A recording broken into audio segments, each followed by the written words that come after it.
Okay, yesterday we were discussing how you fill up a mikveh basically from the roof without going into any right angles or any, things like that.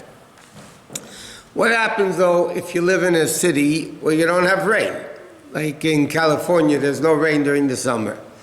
And you're building a mikveh in the summer, or in other places where there's no rain. So how do you fill up the mikveh? So one of the ways of doing it, it's not the best way of doing it, but you're allowed to do it that way until you get rain. That's what many Rabbonim hold. And that is, you bring snow. You go up to places where there's snow, and you bring snow down, and then let it melt in the mikveh. You need a lot of snow, because when snow melts, it's not that much water. But the question is, how do you get the snow? Because yesterday we learned that once the water goes through a vessel, it's automatically disqualified from being good for a mikveh. So how do you get the snow? So you have to make sure that the way you get the snow is in a way that it's never put into a utensil. Now what does it mean it's never put into a utensil? So it's very interesting. Let's say you have a ton of, you go to the mountains with the snow, whatever. So you have to get a shovel, you have to shovel the snow, right, into the truck. So first of all, you need a freezer truck. That's the first thing you need. Then you need a shovel that has holes in it. Because if a shovel doesn't have holes in it, then the water that melts instantly onto the shovel is mayim shuvim. It's not rainwater anymore because it's in a keli. So you have to make sure that the shovel is not considered a vessel. So you need to get a shovel that has a lot of holes in it. Then you need to get milk crates or something like that that has a lot of holes at the bottom. So you have milk crates, a lot of times it's not solid at the bottom, there's holes at the bottom. So you need to get milk crates or large milk crates, whatever, that have holes at the bottom. Because again, if it's a keli and the snow melts into it, that water is not kosher anymore for the mikveh. Then you need to make sure that when you put the crates onto the truck's floor, it can be put directly on the floor of the truck. Because then the floor of the truck actually closes up the holes. So then again, the milk crate becomes again a keli. It becomes a vessel for the water, and then the water becomes disqualified because it becomes mayim shuvim. So you have to get those boards, like they have, what do they call them, no? Pallets, yeah. The pallet type of board, the boards, and then there's holes all over the place. So then it's not a keli. And the crates go on top of that. And you make sure the holes go on the holes, whatever. And then you bring it into the truck that way. And then when you come to the mikveh, you fill it up the same way. You empty it out with those shovels that have holes in it, and therefore basically the way you have to get snow is you get it in a way that there's no way that any of the snow stayed remaining in a vessel, then because when it melts, that water could disqualify the entire mikveh, by the way. Huh? Doesn't become butter? No, because if you have 3 lugim mayim she'uvim, now 3 lugim is 36 ounces. A revius, you have a kiddush cup of revius, it's called revius a lug. Okay? So if a kiddush cup, let's say it's 3 ounces, that's a quarter of a lug. So a lug is 12 ounces. 3 lugim of mayim shuvim can passel a mikveh that doesn't have 40 saw in it yet. If the mikveh has 40 saw, you can put as much water as you want in it, it's not going to disqualify it. I'm saying it's 36 ounces is not a lot. It's like a liter, what is it? Maybe, whatever. It's a quart is 32 ounces, no? 1 quart is 32 ounces. So that if you have that much melted snow and now you're putting it into the mikveh, it's going to disqualify the mikveh. So you have to get it with snow. Again, a lot of poskim don't like the snow. They write, if you don't have rain, you could fill it up with snow, but when they write, when it's rain, you really should do it properly with rain and the whole thing. Huh? Because you have all these complications of getting it. Maybe it melted, maybe it's in a keli, maybe, it's not, rain is rain. Then you have another issue. The question is asked, can you use ice? Can you get a chunk of ice, big chunks of ice, and melt it in the mikveh, and then you'll also end up with 40 saw of rainwater. So now there's two issues with that. Number one, if it's natural ice, that means you go to freezing places, you cut off chunks of ice, like in Russia or something like that, or northern Canada, whatever, you cut off. So that's natural ice that came from rainwater. But then there's a quick discussion, what happens if you go to the store and buy ice cubes? Is that because it was made by a machine? So now the question is, does the ice nullify it from being... The halacha is you can't use that. No, you can't use that. You can't use man-made ice. But even natural ice, again, because all these complications, they don't like doing it. They prefer that it should be regular rainwater. But a lot of mikvahs, because they want to start it going and there's no rain, and 40 saw is a substantial amount of water. So what? How do you dump the snow into the mikvah? Directly into the mikvah, or you put it on the roof so it goes through the filtration? Is there maybe like debris in there? No, the rainwater, because again, this is not the city water. You put it into the bar at the side or at the bottom, which is going to be only rainwater. That you don't care if there's debris in it, because that's not what they're immersing in. They're immersing in the city water that's connected to the rainwater. But again, you have to know the way it comes down. What? Would natural ice be different than snow in halacha? More or less the same thing.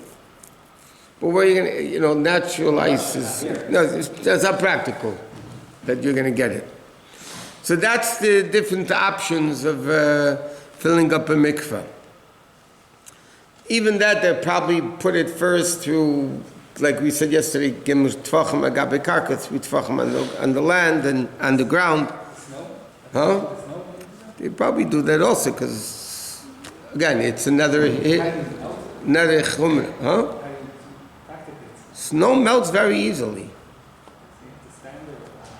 No, it's a question how you're allowed to melt the snow. In fact, he talks about melting it with heat. There's a tzemach tzedek about that also. The best thing is to make sure that it melts by itself. Because they write like this. You can't do it through hot water, because the hot water is mayim shuvim. Where are you getting the hot water from? From sink water. If you're going to melt the snow with hot water, so that hot water is not rainwater, it's sink water. And again, if you have 36 ounces of hot water, you're going to disqualify the rainwater, the snow. So you can't... Or room temperature at 100 degrees. Yeah, room temperature, you just leave it melt. Room temperature at 100 degrees is also made by... No, but then you're not doing any mayim she'uvim. It's happening naturally. No, I'm saying the temperature could be, if it's hot outside like here, then it's natural. But if you're in New York where everybody has a heater on, in the winter, so that's not natural heat. No, it's not a question of natural heat. The question is, are you using non-rainwater to melt it? That's the problem. Heat, you can melt it with heat. You can use a blowtorch. Blowtorch. Then you evaporate. The blowtorch will evaporate the water. Maybe a blow dryer. Okay. Another thing with the mikveh is that it can't be what's called zeichlin. Zeichlin means if the mikveh is leaking. If the mikveh is leaking a noticeable leak, so that would also disqualify a mikveh from being kosher. Even for men, that aspect for men where a swimming pool, mayim she'uvim, is good enough, because for men's tumah, you don't need rainwater, just for women's tumah and table dishes, and in the tumas of the time of the Bais Din, those impurities needed rainwater. A man can go into a pool for a mikvah. Again, if it's only in the ground and it's not leaking and it's not things like that. So when the filter is on, Huh? so that if you go to the mikvah So technically, if the filter is on, the question is does that make the mikvah zeichelin? Does that make the mikvah leaking? So in technical halacha, it doesn't. Now I'll explain why in a minute. But nevertheless, they paskin today that if a woman goes to the mikveh and the filter's on, she has to go again. She has to go again. What? You mentioned man go to mikveh. Is that the obligatory mikvah they're looking for? Or Shabbos or any time? Even if a man becomes tamei, he had relations with his wife, whatever, he becomes tamei, that mikveh is good enough for a man. Swimming pool. Now, if the filter is on, is like this. The question is, does a filter make a mikvah leaking? The definition of a mikvah of zeichelin, that it's a leaky mikvah, means the mikvah has some leakage in it. Okay? Therefore, like after a major earthquake, you have to check to make sure that there's no cracks in the cement of the mikveh that's going to make the water go out. Or they try to check a mikveh once a year to make sure it's not leaking, even though rarely is it leaking. But you have to keep in mind a number of things. You have evaporation. Let's say you want to measure the mikveh just to make sure, right? So you want to measure the mikveh to know if it's a leaky mikveh or not. Just to make sure, right? So once a year, what do? They do it either, usually Tisha B'Av. Why Tisha B'Av? Because Tisha B'Av night you can't use the mikveh. Right? Nobody goes to mikveh Tisha B'Av night. So out of Tisha B'Av in the morning, as soon as the men, let's say, or the women, when it's finished using the mikveh, they'll go into the mikveh and they'll see where the water is at, the water level. And they'll make with a marker that doesn't get dissolved in water, they'll make a mark. Okay? Or they'll make a mark to know exactly where the water level is. Then, 24 hours later, they'll come back, or more even, and they'll see how much is the mikveh lower.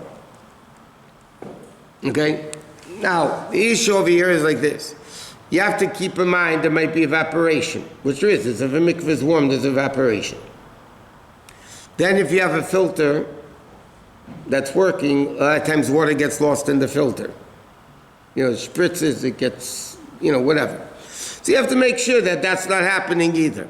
But then you measure the mikveh, and then you see, rarely, if a mikveh is built correctly, it's not going to leak. Unless, God forbid, there's a massive earthquake that can shake the whole ground, and then, so who knows what happens. Leakage is a problem in the mikveh water and the city water? Both. A mikveh that's leaking, that has to be zchila nikeres. To passel it, to make it not kosher, has to be a noticeable leaking. You just explained how we check the water that we table, and how do we check the original? Well, because usually water finds its own level. So if the bar is on the side or even underneath, water is going to find its own level. So if it goes down, both sides are going to go down. Because there's a hole connecting it, and water finds its own level as it's known. So therefore, it's not going to happen. Now the question with a filter is like this. To explain it as follows. If somebody goes into a mikvah and takes a pitcher, okay, and takes that water from the mikvah, that doesn't make a leaky mikvah, right? Leaky mikvah means the mikvah is leaking, correct?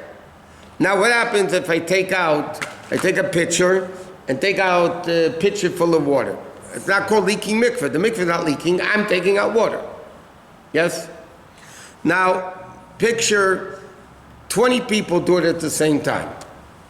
Each one takes out a pitcher of water. So the mikvah is going to go down. But is it leaking?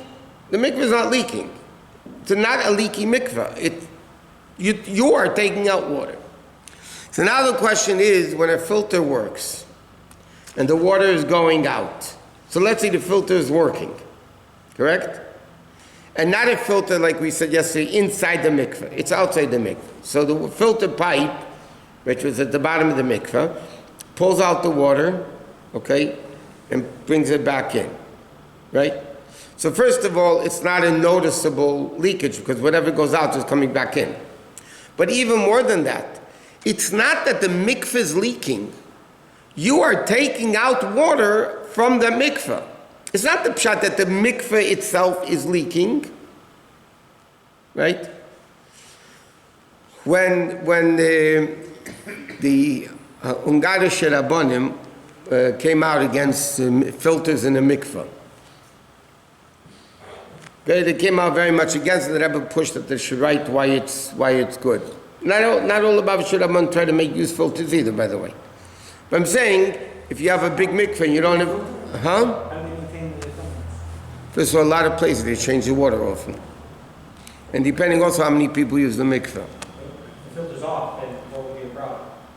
No, it's not. If the filter is not a problem, I'm saying if the filter is running. Yeah. So what happens? You actually want to agree that if the filter's off, it's no problem. Yeah, Okay. Oh, so they build it. They agree. they hold that the problem is because maybe the filter will be running while the mikveh is being used. Now they have, all the mikvehs have lights in the mikveh that if the filter's on, the light goes on. But I had myself shyness in the middle of the night that by mistake something got messed up and the filter was running in the mikveh. So with Lepel, the bottom line is they have to go back again. Why? Like what you said. Because Lepel, that's what they paskin. You have to go back. Even though technically, it's not that the mikveh is leaking. You're pulling water out of the mikveh. Why is it different than a guy taking a picture of water? So you're You're right. taking it from on top, and there's a hole in the mikvah, and something's coming out. It's coming out. It doesn't There's go- no hole in the mikveh. The filter means that there's a hole. No, there's a machine. Instead of you taking out a picture, there's a machine taking out pictures of water. Zeichlin means the mikveh leaks. The mikveh is not leaking. You are taking water out. So Al Pidin, the Ramesh has a tshuva about this also. It's not, the bottom line is they make women go back under all circumstances. They have to go back. Home run, or is that like? No, they make them go back. They build, you mentioned yesterday, there's a Now the new style is they build mikvahs. In fact, the Pico mikvah, when we're doing it now, is going to have a filter inside the mikvah. So the water is never leaving the mikvah anyway. So it's not zeichlin. It's going in the water itself. So even that fear doesn't exist. If a mikvah is overflowing with water, is that considered a problem? No.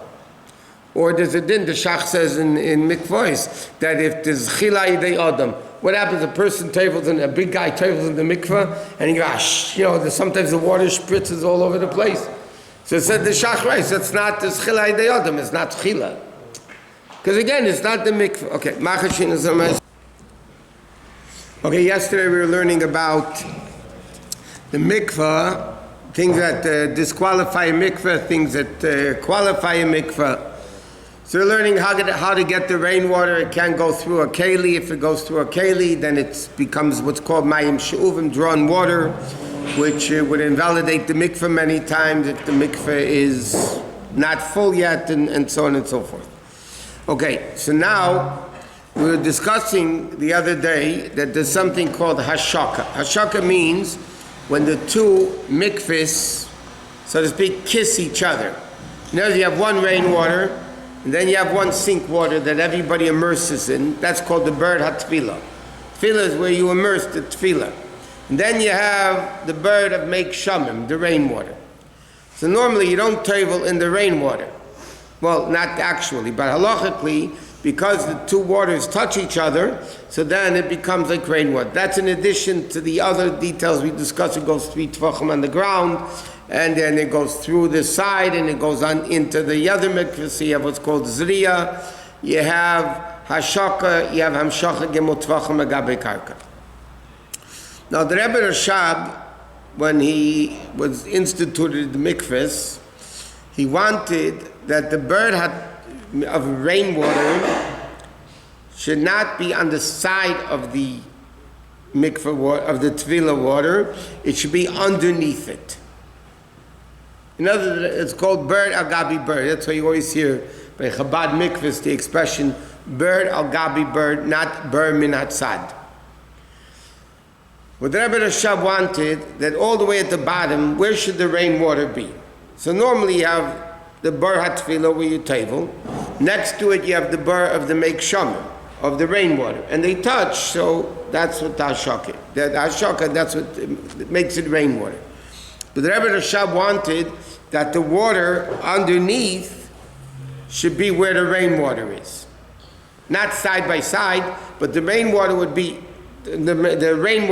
underneath with a hole in between the two beiras, and then that is the way to make hashaka. And there's a lot of advantages with that way that the Rebbe Rashab instituted. It's too many to go into now and why and how, what, when, where. But that's what, when you hear somebody, is it a Lubavitch or Mikvah, they want to know if it's, not that the other one, God forbid, is not kosher. God forbid to say the other one's not kosher. But if possible, the Rebbe Rashab wanted it should be bird, al-gabi bird, that the bird of rainwater should be underneath the bird hatfila. And obviously there's holes in between the two, but it's not where people stand, so they're not going to stand on the hole. You know what I mean? That's the Lubavitcher mikvah. And then another thing is, the mikvah has to be water. What happens, let's say, if you have, said you need 40 saw, which is rainwater, 40 saw. What happens if you have 39 saw of rainwater, and then somebody takes apple juice or other liquids, not rainwater, that would disqualify the whole mikvah. Okay? Now, if the mikvah already had 40 saw, already, then whatever you add to it is not going to disqualify the mikvah. The only time it will actually disqualify the mikvah, by the way, if the mikvah changes colors from it. It's called shinui mara. If the water is going to change colors because of the things you put into the, not from dirt, by the way, but what happens, you put juice into the mikvah, whatever it is. If the mikvah changes colors because of that liquid, the mikvah is not kosher, even if it has 40 saw. Shini Mar is called apostles of mikvah, it has to be the color of rainwater. Well, what about when it gets murky from dirt? Again, murky from dirt is not a problem. And even, by the way, with shinui mara, even if it changes colors, the water, but what happens if now you add a lot of water, even sink water, because you have 40 saw already. Now you add a lot of city water that it changes back to water, the color of water, or colorless of water, then it would again be kosher. Shinimad, now like this, technically, if you have like this, what happens if you have mem saw, a mikvah 40 saw, but it's missing, it's not complete 40 saw.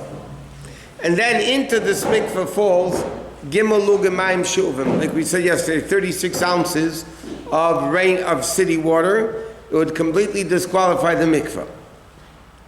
But once you have 40 saw, then technically it doesn't matter. Now, technically there's a din like this. It's called Nas and Saw and not. Okay, what did you want to ask? The original 40 saw has to be from rainwater, right? The original 40 saw has to be rainwater, or the tefillah water, the bird tefillah is connected to the rainwater, then halachically it becomes rainwater. But even if it's connected, whatever, if for whatever reason it is, the mikveh doesn't have 40 saw. I mean, technically speaking, it could be 39.99 saw. It doesn't have 40 saw. If somebody tables in there, they're tummy as they were before. And let's say in the time, let's say a nida would still be tamea, or at the time of the Bais Din, if somebody tabled in a mikveh 39.99 saw, and then they went into the Bais Din, or they ate the karbanis, they would be chayiv misa, because they would still be tamei. It has to be, the Torah says 40 saw, it's 40 saw. Now, once you have 40 saw of rainwater, which we said is 24 cubic feet, approximately 24 cubic feet of water, so then you can add whatever you want. That means like this. What happens if I take out, let's say you have 40 saw of rainwater, and then you take out, it's called, let's say, a saw. You take out a saw. and then you put rainwater into it, city water into it instead. It's called nasan sa v'natal sa, okay? So you took out, the mikveh had a lot of water, you take out a saw and you put back a saw, or you put in the saw first and take out a saw. So even though in the Cheder now you don't have 40 saw of rainwater, because you took out a saw and you put back another non-rainwater saw, up within it's kosher, up to majority of the mikveh. In other words, up to 20, up under 20 saw. Yes. But there's that's another thing of what the Rebbe Rashab wanted the burr underneath, like we said. Because there are shittas that hold nasan sa v'natal sa is a problem. Even if you have less than raiv, it should still lachachila, it's not moder. So one of the advantages of having the rainwater underneath, because the rainwater is cold, and the burr that you table in is warm. So when you have hot and cold, cold stays at the bottom and hot goes up. So therefore, that's one of the million advantages of Ber Agabi Ber, because when you table, you're mixing the waters, right? So when you have bottom water cold and top water hot, it mixes less because, physics of hot and cold water. So rather, it does make a difference. You can't add as much as you want to something a 47 mikvah. It always has to be less than 27. Yeah, but even then, there are poskim that hold even less than that. L'chatchila, you shouldn't do it. Oh, they do. Right. But that's why we don't do that, because otherwise anybody could put city water into the rainwater part and then just. No. That's not the part that nasan sa v'natal sa. Nasan sa v'natal sa means you put in city water, but you take out rainwater. So now, if you had 40 saw rainwater, you put in a saw of city water, and you take out a saw of rainwater, so now you only have 39 saw of rainwater. Because one saw is city water. Whenever you don't take out, you just let it overflow. That's not a problem. Once a mikvah has 40 saw, you can add whatever you want to it. Even more than a majority. Yeah, even more than a majority. It's still kosher. I mean, people don't like doing it because whatever, but yes, you could do it. But why is it that when let's say Mikvah wants to get clean, like every few years, they empty it out completely? Let The rainwater? Yeah. No. Let the rainwater come. Why don't they just every week put a hose into the rainwater, part of it, let it overflow, let it overflow out, and you'll freshen the water. Yeah, but then you're not having rainwater. But you said once you have 46. But now you're taking out all the rainwater. How are you putting it back in? What are you putting back in? You're not taking anything out. You're just putting a hose into it and letting it overflow. And what do you gain by that? You're getting fresh water. It makes it fresh, the rainwater. Yeah, but of course, again, you still don't want to do that because eventually you might have more than rave of taking out the rainwater and putting in the city water. You'll have a problem with that. You're not taking anything out. You're letting it overflow. Yeah, but then what's overflowing? You're losing rainwater. It's a very inefficient way to filter the water. It's a very inefficient way to... Now, they add water many times into the bar hatvila because, like we said, evaporation takes away water, right? The bar that you table in, the mikveh you table in. So there's evaporation, we said the other day, water evaporates. Then, let's say you have 50 people using the mikveh. When you walk out of the mikveh, you're still wet with mikveh water. So let's say it's, let's say an ounce, for argument's sake. But so 50 people are taking out 50 ounces of water. So how do you replenish that water? So halachically, they can just add water to what they usually try doing is, they add it going through the 3 tfachim on the karka, and then it goes around, and then it's not really city water. So that's the way they change the water. But when they want to let's say they want to empty out the barat tefillah, okay? They want to change the water. You want to change, even though it's filtered, still every so often you change the water, right? And the walls become full of film and slime and, So you empty out the mikveh, and then you clean the walls, right? But if the burr is underneath, if the burr is underneath, you don't want to pull out any rainwater. So they have to make sure the filter doesn't take out all the mikvah water, even because then you're afraid it might take out the rainwater also. So they make in a way the filter doesn't take out all the water, takes up most of it, and then whatever, they refill it. But they have to be very careful when you're playing with rainwater. You don't want to mess up the rainwater. You mess up the rainwater, you're going to have an issue with the kashrus of the mikveh. So when it rains, do you do anything special in the mikvah? Like here, do we open up the gates for the water to go in? No, we don't. But now that they're redoing the mikveh, most mikvahs today, almost all mikvahs that they build today, have what's called an eitzer. Eitzer means a storehouse. Marshall, when you have a mikvah, you have the rainwater, okay? Now, if you're in a city where it doesn't rain, you can't change the rainwater very often. Because who says you're going to get enough water to fill up all the mikvahs? Especially if you have a lot of mikvahs, right?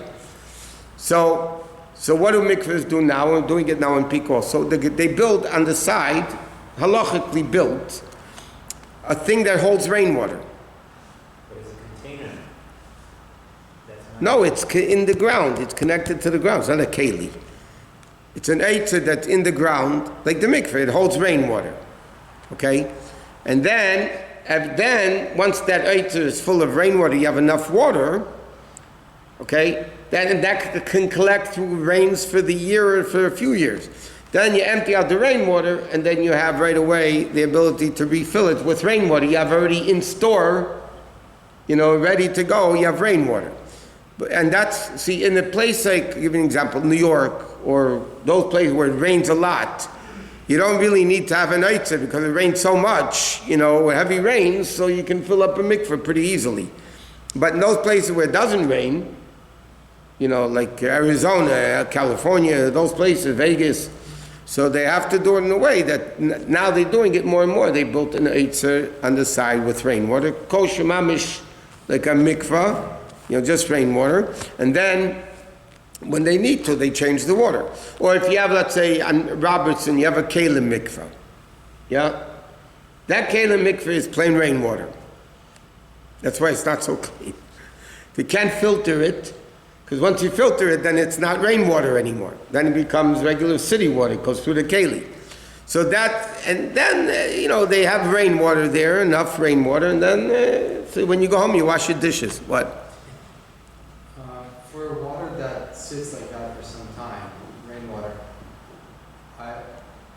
we can't filter it. Are we able to put an aerator in there to put oxygen into the water so that it doesn't just sit and You technically could, as long as it's not in a keli that the water is going into a utensil. Right, then you could, yeah.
Okay, moving along from Mikvah. I mean, the dinim of Mikvah are long, complicated, but we just touched the general things. Okay, let's move on to the next dinim in Kitzur that are learnable, and that's the dinim of a bris milah.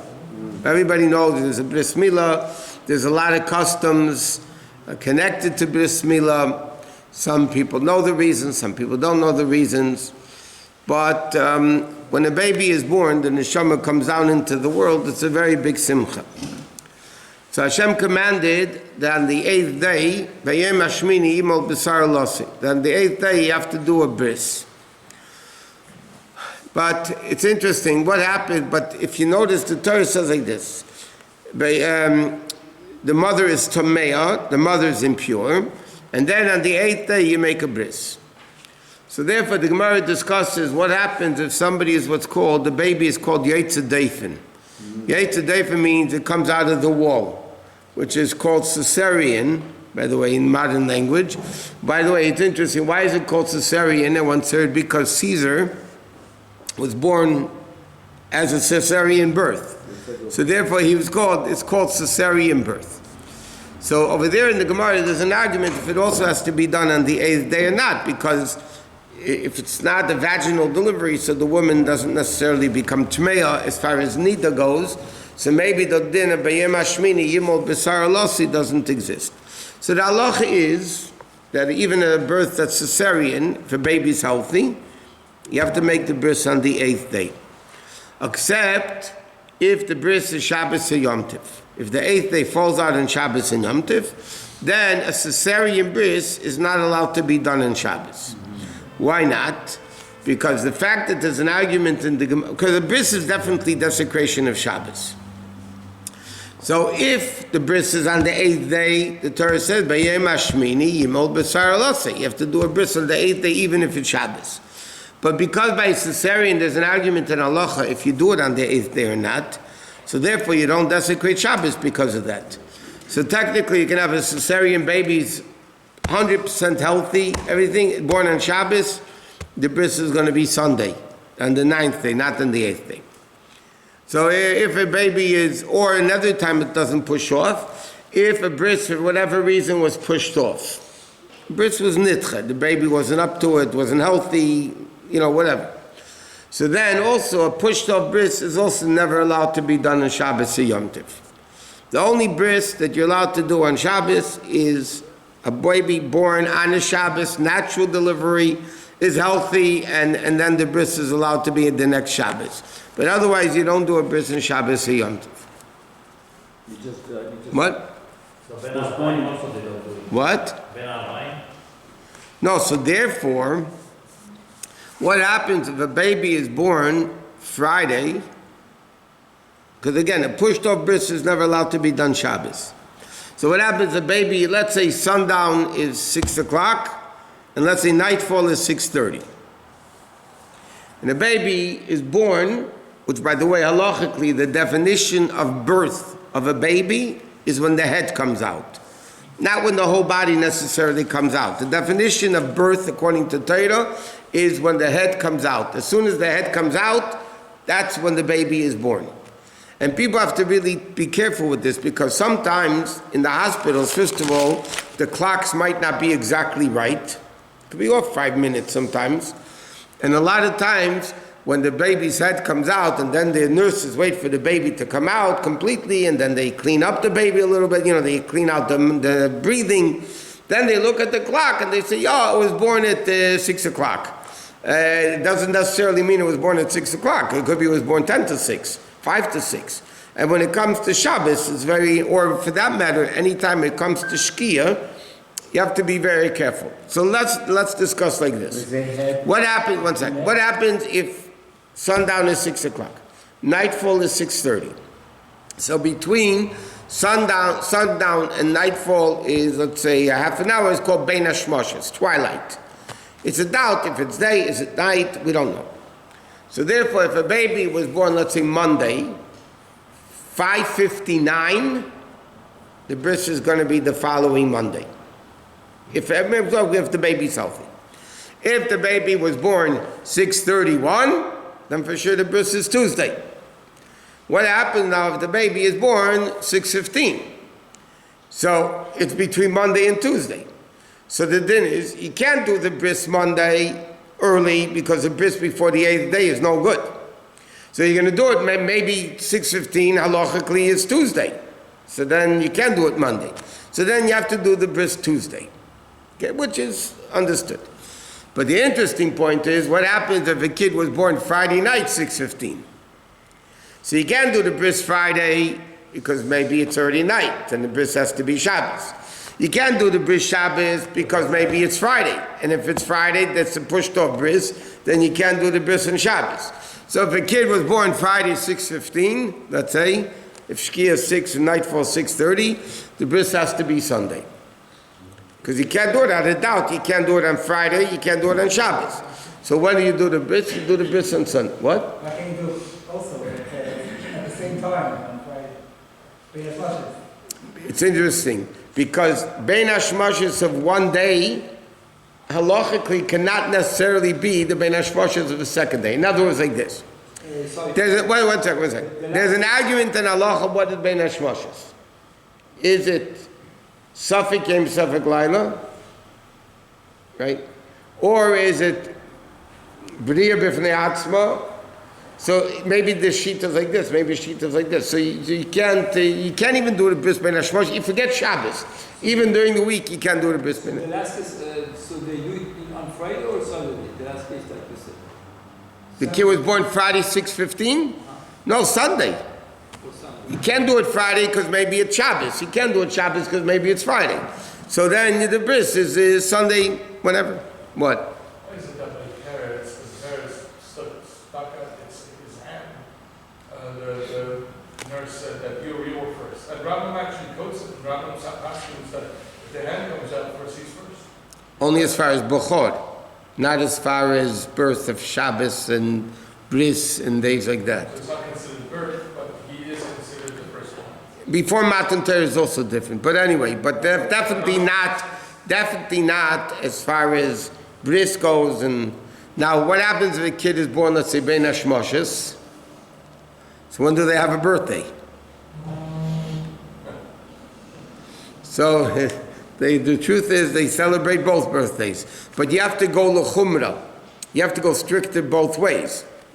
In other words, huh? No, I'm saying something else. What happens if a kid was born Yud Adar, okay? No leap year, Yud Adar, yeah? But he was born between day and night. Now the day he becomes bar mitzvah 13 years later, so let's say he was born Monday night, yeah? And the day he becomes bar mitzvah is Monday night. So, can he daven for the Yomid Monday? No, because maybe he's not bar mitzvah yet. But l'chumra, he has to do all mitzvahs on Monday because maybe he is bar mitzvah.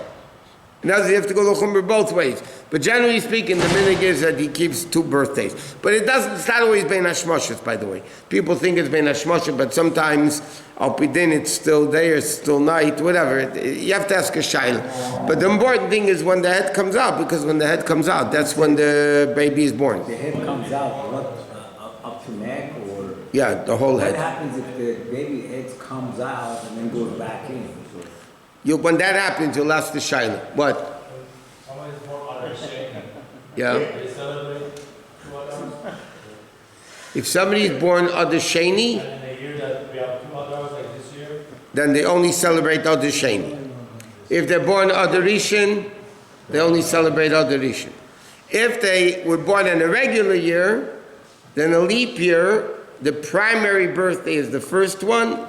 No, I'm sorry, the second one, but they also keep the first one. For birthdays, not for yardsticks.